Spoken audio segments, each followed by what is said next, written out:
Do I need to clean my solar panels? Yes. Just as you would clean your windows to let in more light. The more light getting to the solar cells, the more electricity your panels will produce. Do I need a specialist company to clean my solar panels? No. Solar panels are incredibly tough.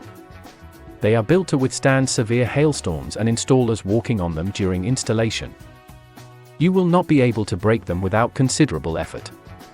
We advise spraying them with water to wash away dust, sand and leaves. Solar panels are water repellent, so they will clean themselves when it rains.